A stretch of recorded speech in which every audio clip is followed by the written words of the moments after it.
الشرقي في قسم القادم في ديري في ناقل البرنامج بشكل رسمي صار في فرق طوارئ.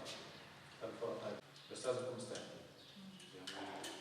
لأي طارئ أستاذ جاسم أي برنامج. درباري فيروسا كورونا هي الصحة القام شلو أف مركز يا الأم الفرسان أما ذكر وعقم عنده باش شكريا تجهيزاتنا دانينا